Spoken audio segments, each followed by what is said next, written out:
Cool. Hey, so welcome back, everybody, to the Sustainiacs. Less the S. It's just me this evening. Emma is a little bit under the weather, but hey, I've got a great guest that I've been trying to get on here for a while, ever since we talked to Mr.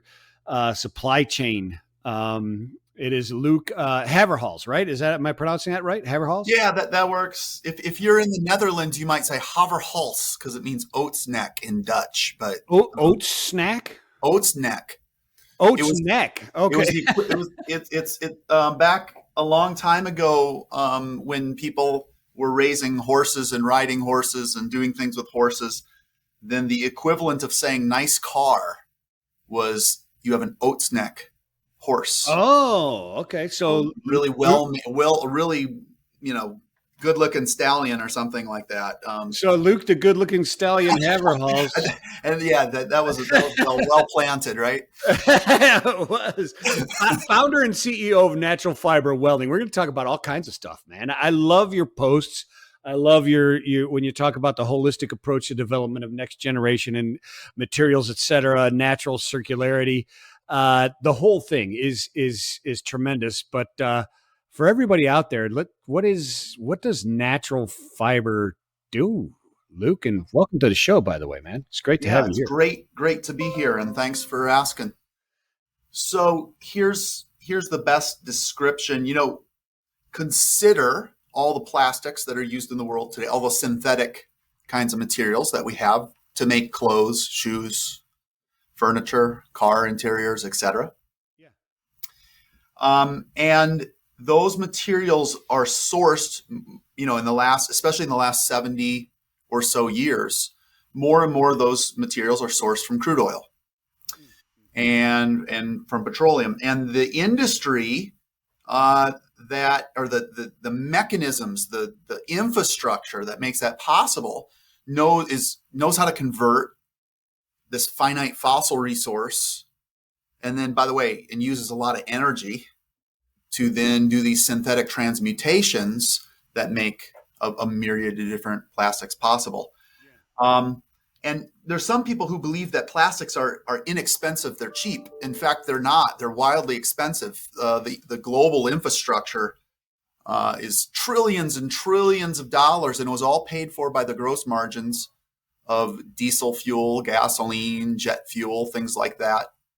And so we've built this material industry that is more and more dominated and requires these finite fossil inputs, and it has all kinds of problems about where it comes from and where it goes to. What natural fiber welding is doing is unlocking nature's supply chain. So it turns out that nature, and when you grow food and you can buy products and co-products of food, there's all kinds of natural ingredients in this world, it turns out.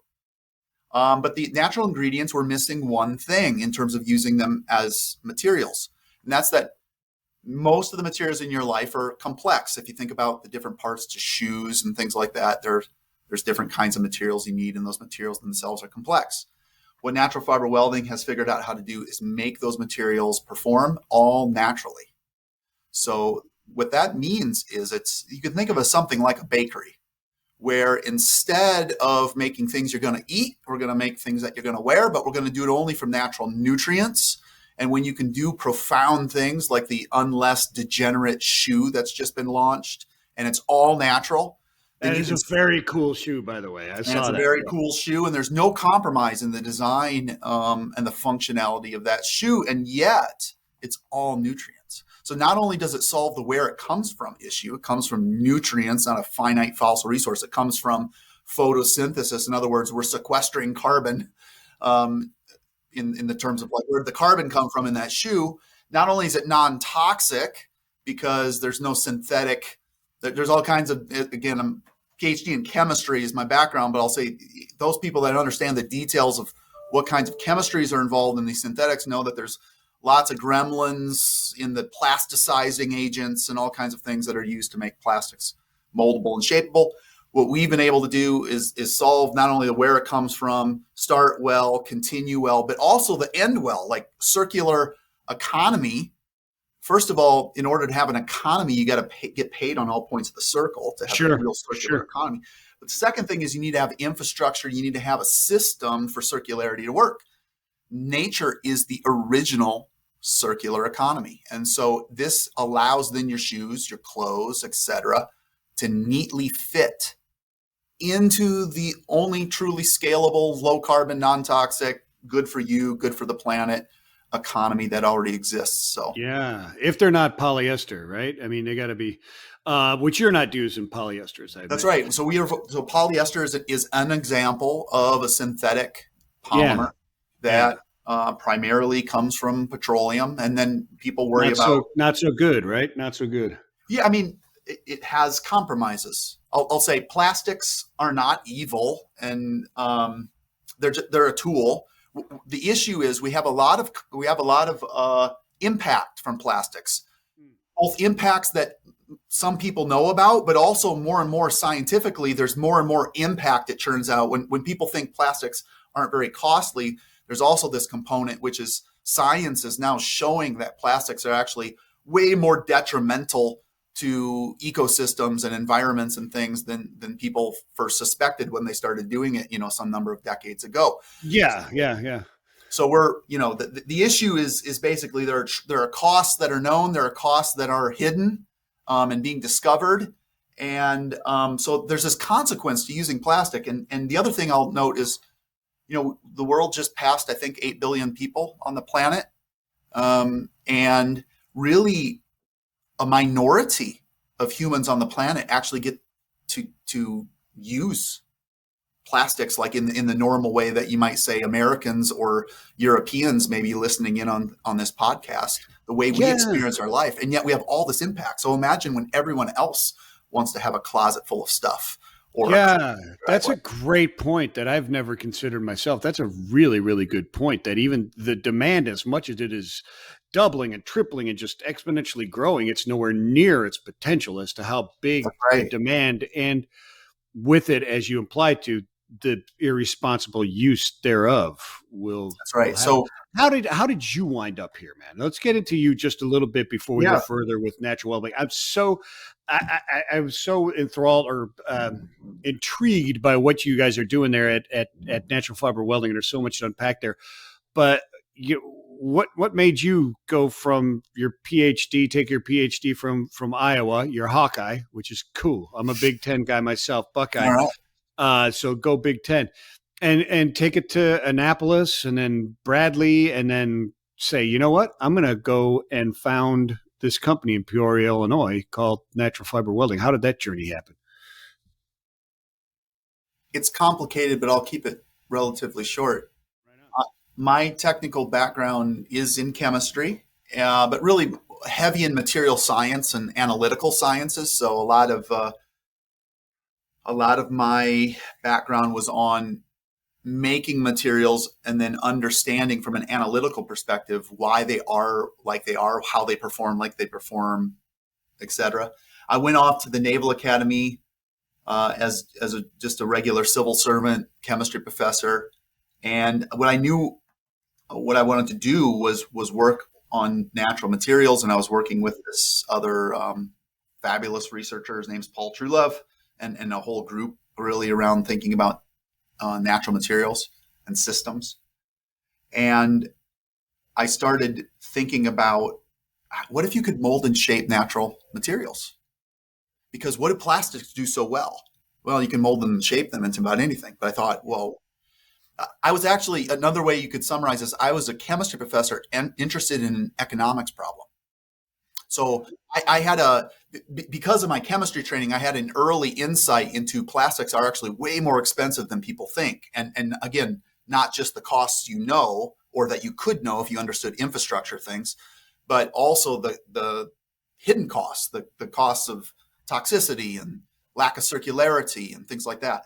So I was a chemistry professor kind of on this mission of I wanted to do something important in the materials world. And what I knew is there was actually an economics problem to solve. And if I could tease out the solution to an economics problem, then, maybe there was a chance to change human history, to bend human history to a different outcome. So I started doing it at the Naval Academy, and then life happened, and my wife and our family, we moved to the Midwest to be closer to our families that are in the Midwest. And so I took a job at Bradley University in Peoria, Illinois. And then a couple of years in, I was looking at more of the equations of unit economics and looking at thermodynamics, looking at a lot of different other people's doing competitive technology assessments and things like that. And I realized that actually what the technology was, it was ready for showtime. And then I accidentally sort of became an entrepreneur, because when you convince yourself that you've got a really good idea that the world Sure. needs to have, then you want to start a company, I guess, or at least that's what seemed obvious to me. So that's kind of the genesis story. Yeah, you got to get that passion and you got to go do something about it, right? Otherwise you That's regret right. it. You got to regret it forever. And when you've got that more of an altruistic mission to your discovery or your invention, it makes it that much more important. I understand exactly where you're coming from. That's really tremendous. So when we talk about this, you talk about you're leveraging photosynthesis and you're making it out of natural nutrients and stuff like that. So break it down. What does that actually mean? What are you guys doing now? I know you're. First of all, go through the products that you guys are making specifically right now, so the audience can say, "Okay, I got that mental picture now." How and then how are you making that out of plants? Sure. There are materials all around you in your everyday life. There's leather and also synthetic leather like materials that are on your shoes, handbags, wallets. There is rubber and synthetic rubbers on the bottoms of your shoes. There are, and by the way, even the natural rubbers are cured synthetically with petrochemicals. We could also talk about there's a lot of chemistries, a lot of plastic coatings and things put on leather. A lot of leathers are not actually 100% Yeah, natural at all by the time they're out in the world. Right. There's clothing people wear. The 2/3 of the tonnage of textile fibers in the world are polyester, something like that. And so, it's over 100 billion pounds, almost approaching 110 billion pounds per year. Yeah, because polyester for textiles. You hear that fast fashion is like a hugely detrimental, negative impact on the environment, right? The fast fashion, got to have it just for the spring and then it's over. Yeah, well, there's a lot of cost to making things that, again, is some of it's quantified and some of it's not. But the reality is only a handful of people, the minority of people living on the planet today can afford to do it. But those of us who can afford to do it and then choose to do it, it has consequences, both Sure. quantifiable ones and ones that we're still discovering. All right, so Mirum is the world's first all natural, completely plastic free leather alternative. Okay. And that's a product of yours. That's an ingredient brand family of materials, and companies like Camper and Allbirds and we'll talk about, we said Unless, but Unless is using that materials along with the other materials that I'll mention here in a bit.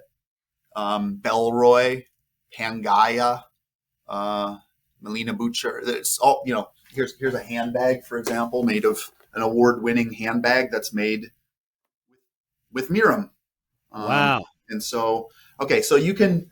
So what is that bag made out of? Is it made out of, what was it made? Grass clippings? What is it actually made out of? Yeah, so there's a mixture here of veggie oils and natural rubber and lignocellulose, which is to say things like cork or coconut char. It's a recipe in the same way that bread. Think about bread. You can buy rye bread, you can buy wheat bread, you can buy white bread, you can buy bread that has raisins mixed in it. So Mirum is a composite material, uses only natural inputs, and that composite material has been engineered to be different colors and textures and can be different thicknesses, and all of it produced by industrial mechanical muscle, right? With the right approach to the chemistry such that the material is still natural, or the nutrients that make it up aren't substantially changed such that now it's been chemically converted into something nasty.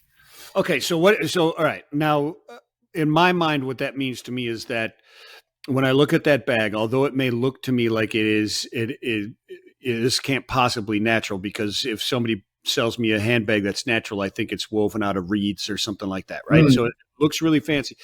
Mhm. Does that mean also that I can just throw this in the ground and it'll decompose? It's completely fine, or what does that mean?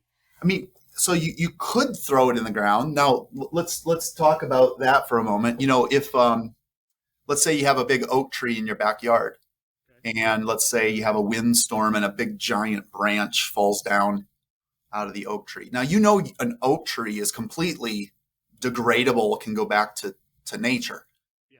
It might be kind of an eyesore to leave. It'll take maybe a decade, depending on the size of the branch that fell in your backyard. It might take Well, a yeah, couple of I'm decades. probably gonna build something out of it or have a nice wood fire. Yeah, yeah, that's right. So when you want to get rid of it, then you have a choice. Like you could take it to you could rent a wood chipper and grinder and grind it up into little bits and scatter it into your yard and sort of forget about it.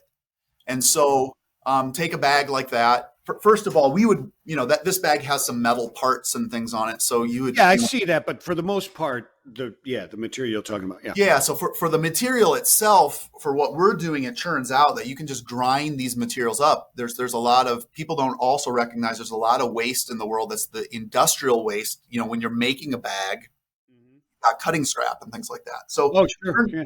turns out we can grind up these materials, and then you have two choices with what to do with it. Both are circular choices. One thing you can't do with plastics is scatter it back in nature, because if you scatter it back in nature, what are you doing? Scattering toxins. Like no one Yeah. is going to fertilize their garden with Yeah. ground up plastic, or they shouldn't anyway. They really shouldn't. I would um, advise against yep, it. yep. So one thing though with these materials is because they're all nutrient, they're made from the same stuff as tree limbs. Then you can grind them up just like you can grind up a tree limb. So in other words, I'm advising people don't just like bury this bag in the backyard. If you just like you could bury a tree limb in the backyard and come back a year later and still find a tree limb, you could bury that bag and come back in a year, Yeah. find a lot of a bag left or something like that. But if you grind it up, it can harmlessly go away. The other thing you can do is those nutrients have value to our production system. So if you look at a petrochemical refinery and understand that infrastructure only knows how to take in barrels of crude oil and Right. take in pipelines of methane and things for the heat to push the chemistry to happen, then you understand like that refinery system has no idea what to do with your old shoe. It has no idea what to do with your old handbag. Right. It's plastic. It So makes sense. that's a problem. If you want to understand why people don't recycle plastics, the vast majority of them, and why we're on a pathway to recycle less and less from a percentage point through time, look no further than the infrastructure, the low-cost infrastructure, which is getting paid for by the fuels industry, has no idea what to do with your old clothes, your old shoes. So our production system's different. We know how to take, we don't use very specifically grass clippings, but we do know how to use things like mattress grade coconut fiber Yeah. and Yeah. Yeah. rice hulls and natural rubber and again veggie oils and things like that, and know how to take those and combine those and mix those together. So just like you could imagine, I don't know, this analogy, don't take it too far, but if you've got bread that you've made and then you didn't eat all the bread as sandwiches, but you want to make bread pudding or something, well, if you've got some bread, you can make bread pudding. So think of NFW as these nutrients have value to us, and we can grind them up and reuse them in all sorts of different ways. And so there's some very interesting unit economic advantages to having the choice for how you do your circularity. Yeah, so let's talk about that a little bit, because I want to get into the unit economics of this and okay, so there's people trying to recycle all kinds of different things, right? And the economics don't work because mostly it's more expensive to recycle and then produce instead of the linear, just That's straight the economy of problem. yeah, that's the infrastructure problem exactly. How is yours different? How are you doing this and it's less. So, in other words, is that handbag going to cost me more than a regular leather one? Or is the materials that I'm putting into my automobile, because I know you do some automotive work as well, or you're going to, I know that's one of the goals, or you already are. Is that interior of that automobile that comes from you is more expensive than the traditional, or how does that work? Yeah, it'll save the industry money.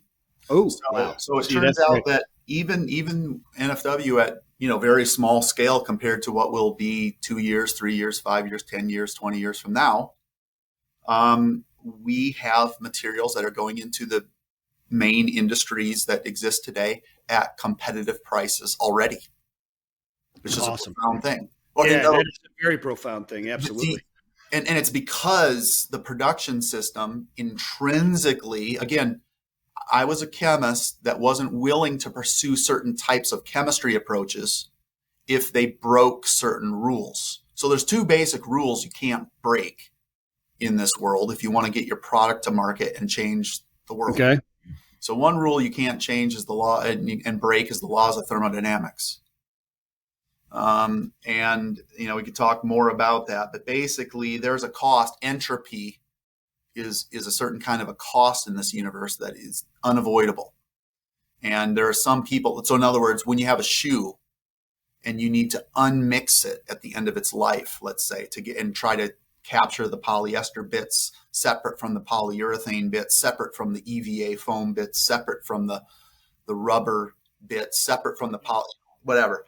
Then you have this real entropy problem, which is you have to unmix these complex, products. Products are intrinsically usually complex. There's not that many, even milk jugs. They seem like they're simple, but they're relatively complex when you Yeah, consider. even I've learned that foil bags and plastic bags can be Exactly. incredibly complex depending on what the use is. Do they want you to smell the ingredients but not see it, or do they want you to see it but not smell it, and certain things like that, right? So they're That's all right. different and very complex. Gotcha. So it's really, it's kind of, in mathematics, there's the concept of a one-way function. Like it's really easy to take two huge prime numbers and multiply them together and get an even huger number. That unless you tell people what the prime numbers you used to multiply, it's really hard for someone to factor that Yeah, get them number and back. get Yeah. so the infrastructure that's in this world, it's really easy to make these materials the first time with the current, with the petrochemical infrastructure. It's really difficult, though, to take the product Unmix. of that and then get it back and unmix it. So okay. Our solution has been designed literally from the ground up to solve for that. So we don't break thermodynamic rules, and we also don't break economic rules. So here's this will, I think it'll seem obvious to everybody, but scale and impact are really two sides of the same coin. In other words, you can't have scale and not have an impact. And you can't have impact without scale. I mean, you can. True. That's true. And let's limit what I'm saying, to the world of materials or something. There's some people that they can write a book and they can have a huge effect or something, but that's not what I'm talking about. I'm talking about in the world of physical things. If you want to make hundreds of billions of pounds of plastics per year, then at that level of scale, you're going to have an impact, and you got to be able to. Yeah. And then if you want to have an impact, unless your technology, unless your business model can scale to hundreds of billions of pounds and hundreds of billions and even trillions of dollars of economic activity, you can't really have the impact. There's a lot of people that are very excited about, a single picture of a handbag, or there's, some number of ties, like 50 ties or something like that, right? There's these examples in the world of people claiming that they're going to have a huge impact. Well, you can talk about having a huge impact in the future, but if you haven't satisfied basic laws of physics and basic laws of economics, then there's really no hope that you'll ever become a relevant thing that actually has the kind of impact that you aspire. Yeah, agreed. You may have an impact for a while if you don't have the economic rules figured out just through contributions via human tugging at heartstrings, right? The altruistic nature of people, Yeah. wanting to pay more for something because it feels better to buy that, right? Whether that's a positive impact on the environment, but those wax and wane, right? So you can't really have a substantial impact. The kind of problem that we solve, again, go back to like the chemistry professor interested in economics. What I really started thinking about deeply was It's still true in 2022 here at the end of the year, there's still not a trillionaire on the planet. And I'll say, even if there was a trillionaire and they gave all of their money to trying to run some economic system a different way, guess what? All their money's gone. It wouldn't And work. a week later, because the world operates at the scale of, tens of trillions of dollars in large country GDPs. And when you go global with it, then you're talking about hundreds of trillions of dollars per year of economic activity and hundreds of trillions of dollars of infrastructure that all only exist because of gross margin dollars. In other words, business operating at sufficient scale over the course of decades is what enabled humans to put the kind of, think of all the oil rigs, think of all the yes, the pump jacks, the pipelines, the refineries, the polymer factories, the textile mills. That wasn't built by philanthropy, and it never could be recreated by philanthropy. So the only way to solve that problem is better business, period, full stop. There is no other way. There is no other way. So people have to get really serious about thermodynamics and economics, therefore, because otherwise everything is, you can wish all you want that the world was different, but the world I live in and observe is the way it is. So you got to deal with that. Yeah. Yeah, I'm with you. I agree with exactly what you're saying, and that's very well stated, very clear. I think everybody will get that message.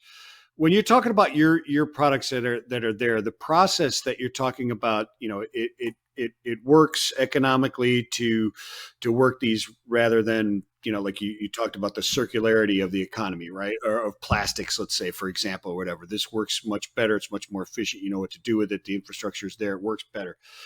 What is the energy consumption for yours? Is it better? And the performance of your products versus the traditional, if you will. So let's start with, by the way, what you're really asking about is, Luke, what about price to performance ratio? Okay. Yeah.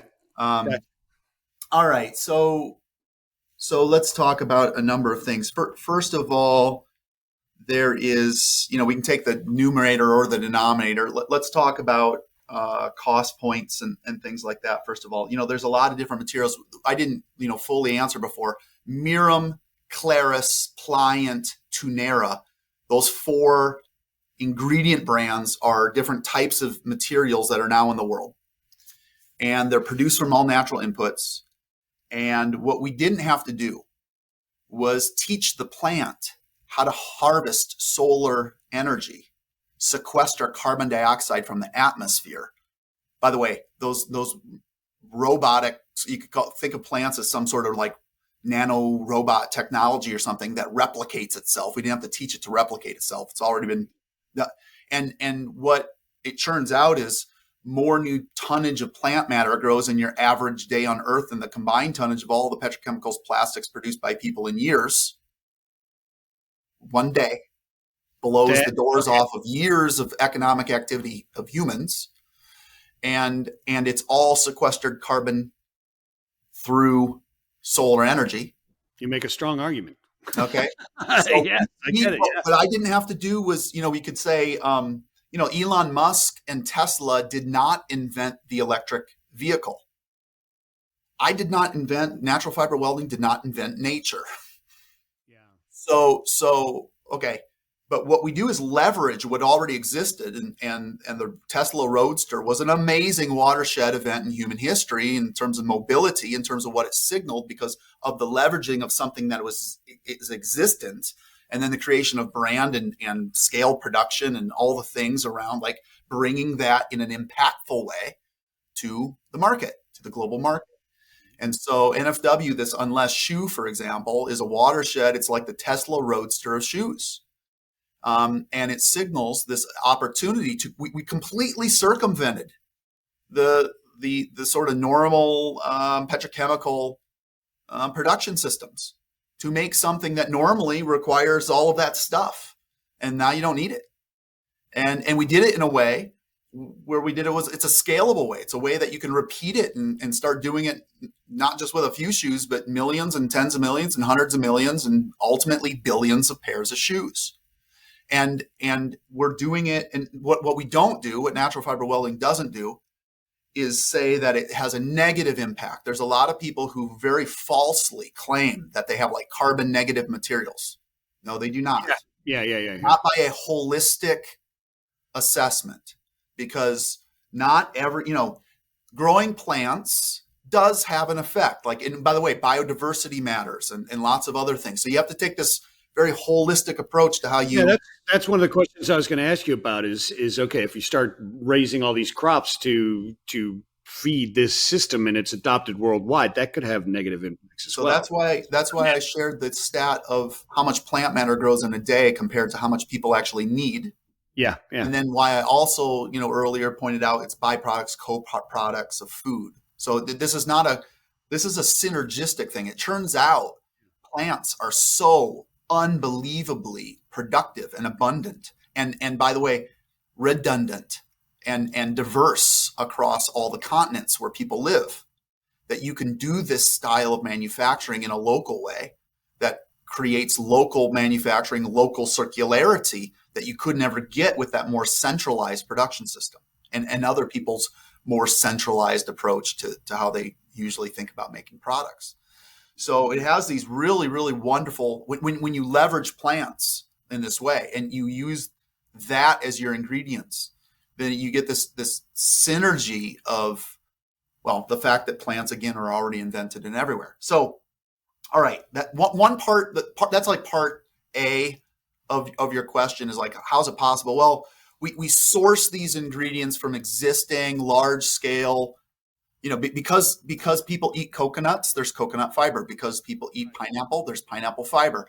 Because people already wear cotton, there's waste cotton. Because there is people eat rice, there's rice hulls. Because so are those the people that are producing those type of things? Is that part of your source of raw materials we let other people who already handle there's different use cases for different kinds of byproducts already, and then we're just adding a really nice new. So you're taking value.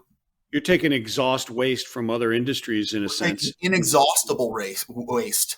Yeah, right. Yeah. It already exists. So yep. you're. And then we take those materials and we mix them together. So again, think about what goes on in your kitchen. You have mixers.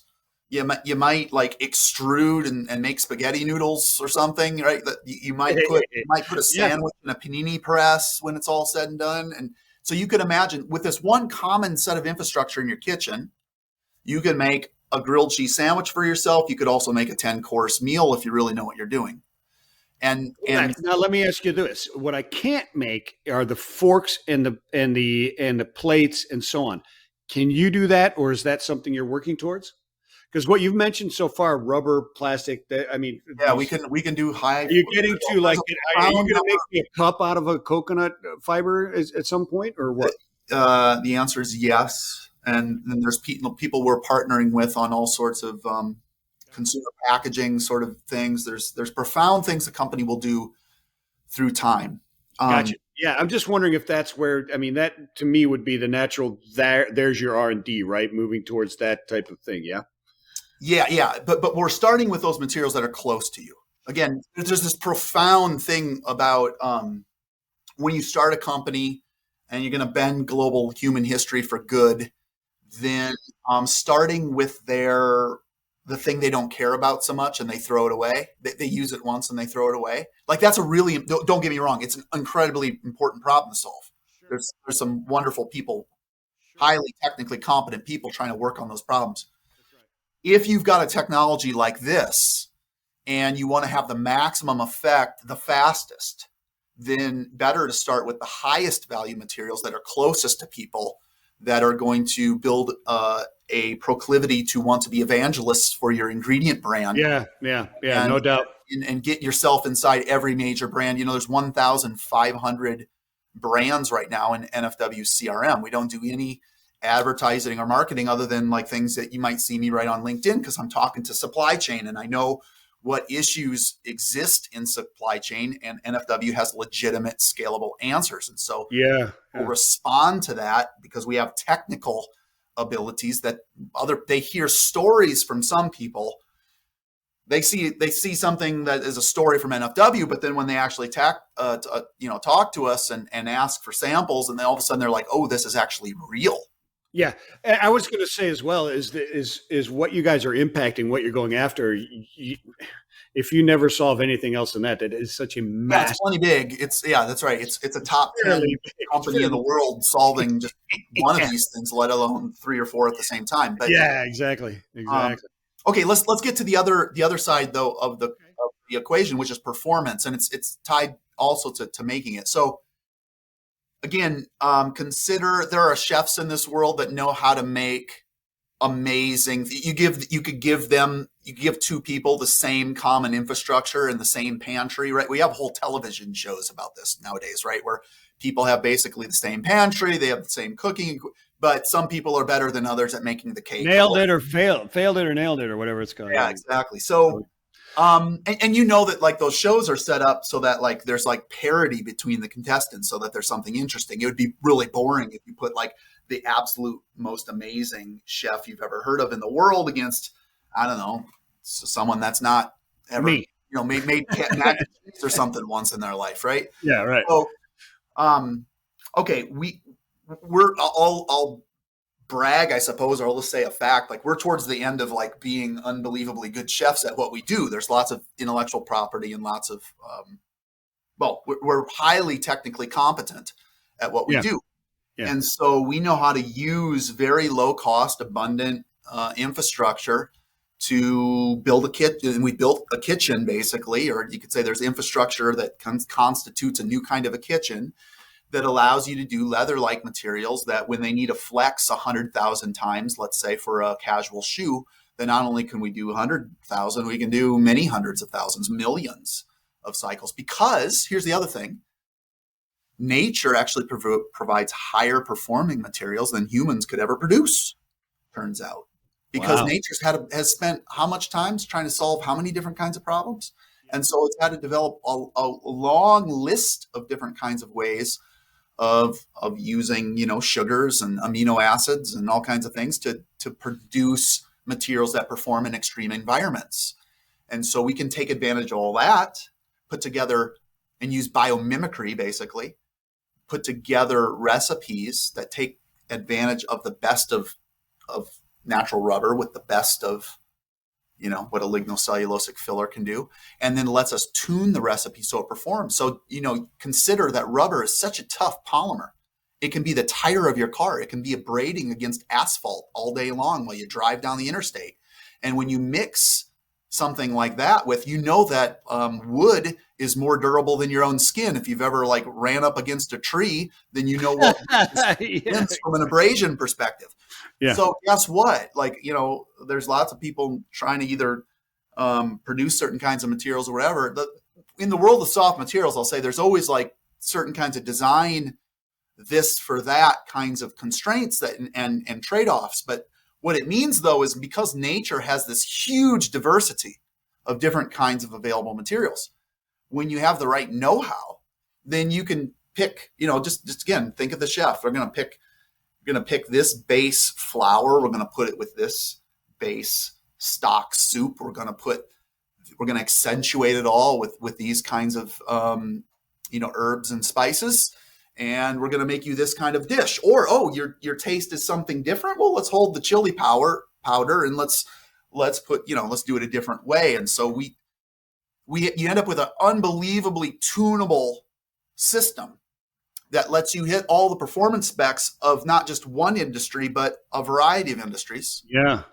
Lets you then do things like the degenerate shoe, which is, again, a watershed moment for footwear, I guess, because if you think about it, we didn't just invent one material. It was a reinvention of the entire shoe. Yeah. And that leads me to this question, Luke, is, are you focused more on, you created this shoe, right? But you're producing these materials for people who produce. Yeah, unless right? You're not trying to take over Eric the Lidke, and industry and all that stuff, right? Yeah, Eric and the Unless team and Martin and et cetera, they created that shoe. Okay. Gotcha. in the sense that they designed it. They knew what they wanted. I don't know how to design a shoe, let alone for a particular demographic. Um, or I'll say, I don't, there's a difference between design of a thing and the technical know-how of how to do something. Gotcha. What I was we going to have here say, is an unbelievable partnership. Those people that understand markets, understand demographics, understand how to design things, have partnered with people who deeply understand all the infrastructure and supply chain and where it comes from constraints. And when you put those kinds of people together, like we did over the past 2.5, 3 years, not quite 3 years, but let's say 2.5 years, then profound things happen with a collaboration like that. Because what you have is the best of the best designers with the best of the best material science company in the world, and working on sharpening our own ideas back and forth. Oh, you want to design, like, oh, we got to design it this way. We got to think about this in supply chain. It sharpened our ability to produce things in relevant ways, in a way where if I'd just been left to my own devices, I wouldn't have gotten there, certainly not as quickly. So anyway, it's an unbelievable collaborative project that now that it's done, it's a model for yeah, for any other type. So that's again why the Roadster, again, it was a particular electric vehicle that served a particular market. And it wasn't the last model Roadster that Tesla, or sorry, a model car that Tesla produced. And we all know all the different markets and genres that electric mobility can be in. What it signaled was something profound about what was coming, and that's the same thing here. yeah. So I was going to ask you just about how has the adoption or demand for what you're doing played out over the years, right? As people have learned it and learned about what you're doing, and how that kind of has played out, right? What are the driving forces behind the customers that are coming there? But I also want to add on, are they coming to you because they really want to do something better, or because they're trying to get ahead of the game, or because they have to, or are you pulling those together? And one last part to this question, because of what you're talking about with the degenerative shoe, or the degenerate shoe, which one is Yeah, it? it's called the degenerate. So The the whole idea degenerate, is degenerate, regenerate, right? That's right? the Gotcha. full Okay, cycle. so the degenerate shoe, because of the success there, like you said, the collaboration there, and the need and the wants and the design, et cetera, pushed you guys to become better and even more expertise in your materials and how you're developing them. Are you using that example as a strategic? Okay, wait a minute. Let's start thinking out of the box of who we want to target as our next design, our next customer, because it will Yes. lead us further down. Yep. That's right. You could say every brand in the world that makes apparel or footwear or furniture or other things for your built environment, your accessories, consumer electronics, cars, they all care about sustainability. Some of them, when I say sustainability, I mean it now in the broad sense. Not all of them are as holistic. Not all of them are as driven as much by the willpower because they want to do it. Some people are being forced to do it. Right. But I'll just say universally, there's a ubiquitous moment that we're in right now where everybody sort of, whether they have to or whether they want to, they're looking. And then you're left with, they're all asking, depending on what they make and what therefore materials they need to do the making, they have their usual list of suspects of price to performance ratio questions that they're asking. And the other thing that's interesting to note is in the last few decades, it used to be brands. There was a lot of brands that were like vertical. They would design products actually by owning factories and things. It's now kind of a relic, right? There's this supply chain differentiation. Everybody's got their piece, their niche, and NFW sits firmly in the hub of a certain kind of a wheel where we don't make the fiber, we don't grow the fiber, we don't harvest the fiber, we don't we didn't actually assemble the shoe. We made it possible. This here's a here's an unless shoe sole. There are people in the world that own infrastructure that we could get them the right compound, and then they could hammer out the shoe sole, so we could enable them to do something new. So there's, in the backdrop of, people have stopped. When I say people, product designers and brands have really stopped innovation. Then they turn to their supply chain for innovation. There's a lot of supply chain that doesn't have really the ability to do truly disruptive innovation, right? There's a lot of people incrementing on, trying to get 1% more efficiency, or trying to get, 1% more moisture wicking capabilities, etc. So along comes NFW, and it's a very disruptive sort of thing. And when you hear the story, if you care about making products and supply chains in the areas that we talked about, then you've been on the lookout for that for at least the last decade. If you've been around at all, probably you've been looking for it for 2 decades. Some people tell us we've been looking this. I've been in the industry 40 years and looking for this, and I finally found it. When they find NFW, they arrive with all of their supply chain list of price to performance ratio kind of list of questions. And then when we answer those, we answer them in a categorically different way than they hear other people answering those. And then that allows them to say, well, okay, it sounds good. Like, can you send us some material? And I'll say there's lots of other people that when they get to that question, they have nothing to send. And NFW at this point, you can buy, I'll just say there's some people that talk about growing mushrooms in new ways and all sorts of things. They gloss over the plastic, or they try to pretend that the plastic part really is minimized. The truth is, in order to hit performance specs, they use a lot more than they talk about. And then the other thing is, when brands actually want to go and buy the materials in any substantial quantities and put them in market, they don't exist. They can't get through supply chain. And so I'll just say, go out and look and try to find something made of Mirum. You can buy it today. That's a profoundly different thing than other people who have a website that says they make materials, but you cannot buy it.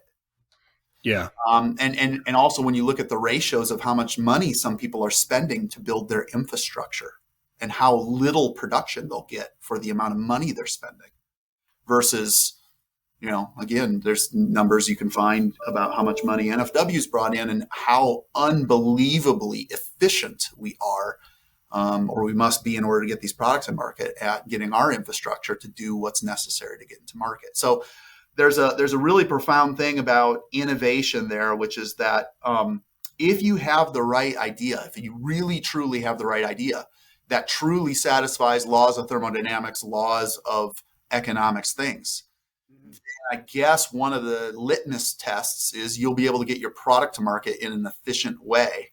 And when you do, for those people who understand the pattern that I'm talking about, I guess they both want to, in some cases, they can't wait to do business with us. And in other cases, they can't wait to invest in us.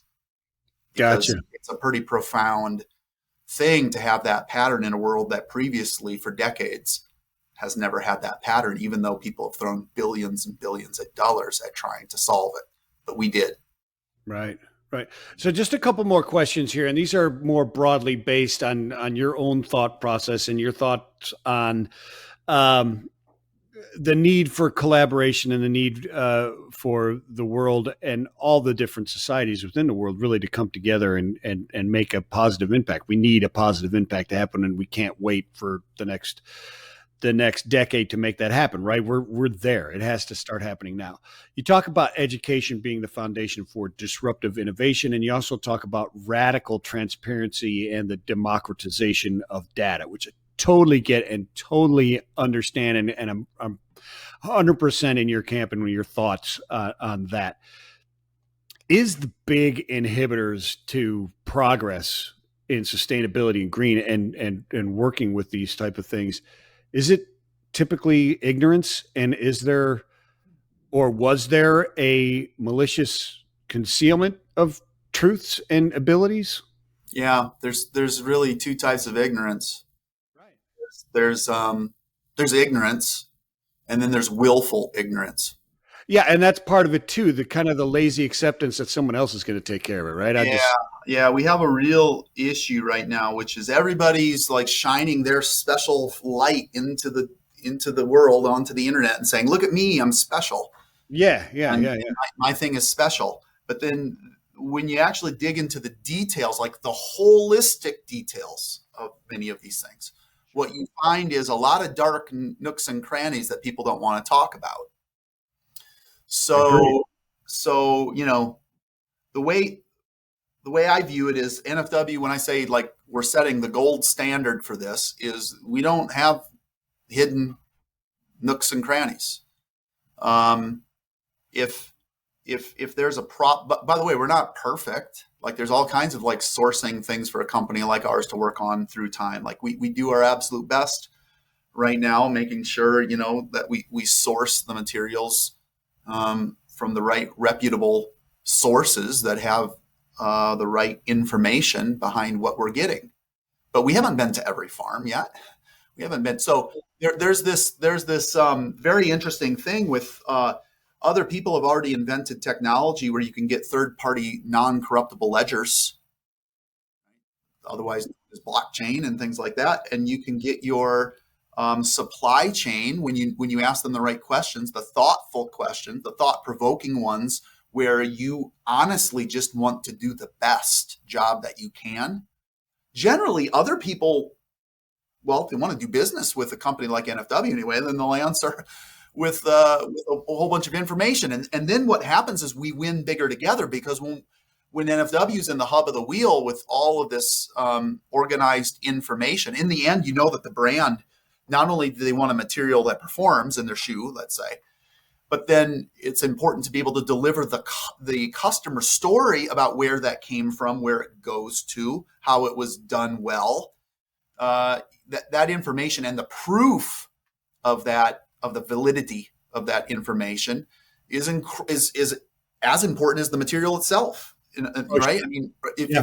if you can deliver the material and it performs, but you can't deliver the story, well, what have you really got? Well, you've got claims, but maybe not something that's actually valid and backed up. So we're setting this whole thing up with we want to do the right thing. Right. And we want to work, and that's attractive to people who also want to do the right thing. Sure. And then we know our place and our value. Our job is not to pretend that we're farmers. Our job is not to pretend that I'm the best, shoe designer.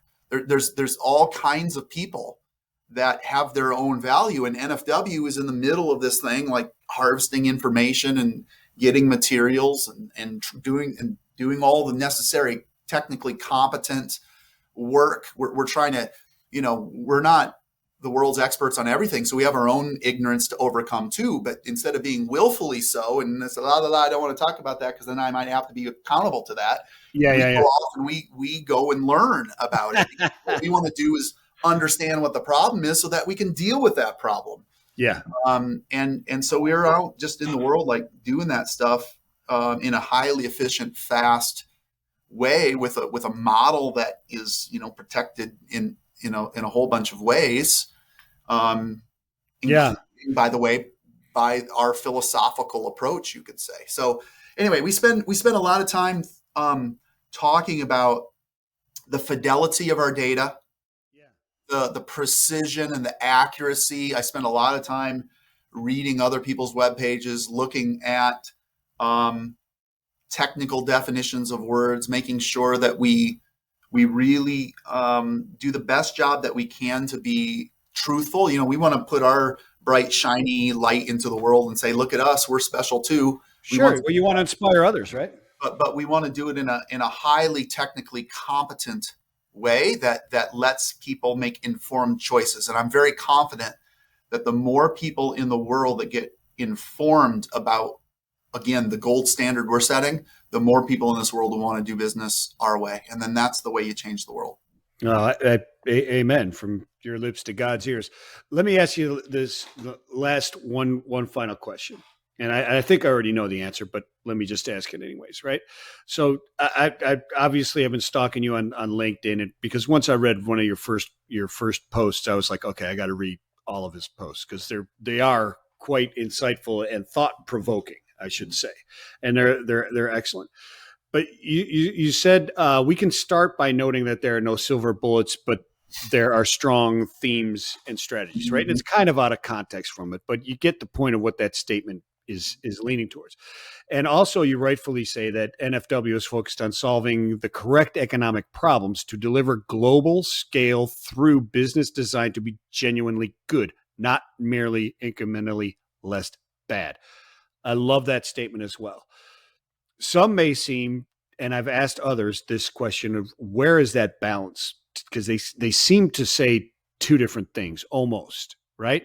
When you're coming to your technology, your sciences of technology through decarbonization, et cetera, everything that you're doing there, and in other industries, do you believe that we should be attempting to do better and fail quickly and move on from the knowledge that we grasp from that as a scientific thing? Or should we be really searching for that end goal that is not going to be negatively impactful and then going full steam ahead? Um, so I think there's room for a lot of approaches, and I'll say I chose mine. But here's maybe the best analogy that I can think of to explain kind of where we're at. Um, there's a need to increment and get things better. Like imagine the very first jet airplane engine versus what jet airplane Sure. engines are today. Sure. And there's all kinds of brilliant people, by the way, who are working on getting like 0.5% of extra fuel economy or Yeah. out Yeah. of a jet engine, right? And it's phenomenal, and it's really important that some people do that kind of stuff. If some people don't define the problem a little different and say, it's great to be flying around in the atmosphere, but we got some really, really strong reasons why we got to go to the moon. The Ellen MacArthur Foundation very famously has said we need moonshot ideas. Well, that means some of us have to be building rockets. And you'll never, ever, if you define success as some incremental performance of what's known, and that technology always and forever needs to breathe the atmosphere, then if you need to get to a different place altogether, you want to go to the moon. That's a Then you great got to build a technology that's fundamentally different. And you can't increment your way there. You have to define the problem that you wanted to solve differently. So that's like an analogy and type and shadow of what I'm talking about. And No, I love it. I love that. SpaceX or something applied to materials for those common things that anyway, the world needs. Billions of people can live better with less conflict if we go for comprehensive, holistically sustainable things. It's not the easy thing to do. By the way, if it wasn't possible to do, I would still be a chemistry professor in the lab trying to figure this out. Yeah, no, you're right. I love your answer that there's got to be some there, and makes sense to have the incremental progress, right? But then you also have to have this giant leaps that We have need to the happen. giant leaps for mankind. Yeah, Too. yeah, no, you absolutely have to. Yep. You absolutely have to. I mean, a journey of 1,000 miles starts with a couple steps, but you're not getting across that river unless you jump, right? Um, Let me. That was going to be my last question, but I really have one question. I'd really have one more because I just thought of it, and I think it's a pretty good question. So, what is it that we started out making all our clothes out of plants way back in the day, and then gave up and started going towards all these nasty plastics and stuff like that instead of going down the path that you are? I mean, isn't it, have you thought about that? How come it came to now to figure this out? And this wasn't the science that developed 56 years ago. Yep. So let's go back to, again, a chemist on an economic quest. What I realized as a chemist was that the plastics industry is an accident. So people were digging up. Why did people dig up petroleum in the first place anyway? Again, to make fuel of various sorts. Yeah, yeah. And we built amazing infrastructure to get those resources out of the ground and transmute them into a variety of products that could be sold on markets. Turns out that the high molecular weight byproducts fractions of trying to do that, for a while, people didn't really know what to do with it. And, asphalt and other kinds of things are some of the outputs of those byproducts. In the last 80 or so years, the world's chemists have been getting PhDs, bachelors of arts degree and masters, and going off into industries that had tons of gross margin dollars. The fuel industry had tons of gross margin dollars and was looking for ways to get more value out of those resources. Those very expensive to get, more and more expensive with time to get resources. And doing business while they're doing it. And then 80 years ago, there wasn't YouTube. There wasn't a bunch of scientists. There's a lot of things that humans do. We do it out of without full testing, right? We unleash these things on ourselves and on the planet, especially through history.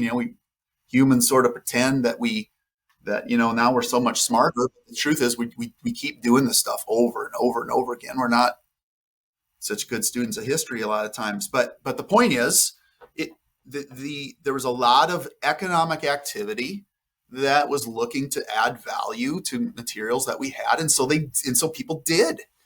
And because the infrastructure was well supported by really, really healthy business margins, then you could do a lot of it in a relatively short amount of time. And so, and then left to its own devices, the world would keep doing that. But then when you start to understand the other consequences, when you start to run into certain kinds of limits of we have a finite planet, then some of us started thinking about, do we want to keep breathing the atmosphere and flying around, or do we want to go land on the moon? And if it's not possible to land on the moon, then, the universe will tell you, there's a lot of people that think that humans will travel faster than light. I'll say there's some profound things about when you turn on your cell phone and expect it to work and understand things about the basic physics of how fast light moves. That suggests that there's certain kinds of laws of physics you need to pay attention to before you start dreaming that you're if you want to build a business anyway. You write all the books you want, but it's one of these things where I think what I would say is fundamentally the industry, how humans got here is a complicated mess. And yet there are some general themes that you can draw. And one of the themes is gross margin dollars. Businesses can have a huge impact. And then people who run businesses, especially when you think about running your business through sufficient time, they have a really important responsibility more and more as the information and the data becomes available to pay attention to the consequences of what we do and be holistic with your assessment of what it is that you do. So awesome stuff. Luke, it's been a pleasure. I was really looking forward to this, and it did not disappoint. I love the conversation. I love what you're doing there. And hopefully we'll catch up again. I'd love to give an update. Yeah. Please, I've got your name. I know where you live. Yep. Well, I know there were. Come to Peoria, by the way. That's another thing too. Let's record this thing from the factory floor. Oh, I'd love to do that. We will do that sometime. We will definitely do that sometime because I know that Emma's going to watch this and listen to this and really wish she was feeling better and able to talk to you about this stuff. So we'll definitely do it. Feel better, Emma. Yeah, sure she will. Luke, where are people reaching out to you and learning more about what you're doing there? Naturalfiberwelding.com. Come read our blog. Read, just Google Mirum or Claris, for example. Google Unless Collective, Allbirds and Mirum, Camper, and there's a bunch of wonderful brand partners, Bellroy, Pangaea, etc. Stella McCartney, that have web pages now on their pages, web pages devoted to helping tell and educate about what we're doing and what we're trying to offer to the world. For those people that want to buy the products, they exist. Yeah. Google gets you there. For those people that want to design new products, we've got contact us pages on our naturalfiberwelding.com web pages, and we've got teams of salespeople now that are really working to understand how these industries work, and supply chain specialists that are working on how do we most efficiently get more scale so that we can get more people enjoying the materials. I love it. I love it. Hey man, this has been great. Hey, it's been the Sustainiacs. He's Luke. What a great looking car. Is that what you're? Yeah, that's right. Luke Haverhals. Luke Haverhals. But hey, listen, he's a baker. He's a chemist. He's an economist, but he's not a cobbler. That's what we have learned today. Luke, thank you so much for being on the program, brother. This has been the Sustainiacs. Reach out to me, Michael Vincent, on LinkedIn, anywhere, or the Sustainiacs, or Vincent the Dude, actually, on Twitter, which is kind of interesting how I got that moniker. But yeah, the Sustainiacs all over the place. Peace and love, everybody.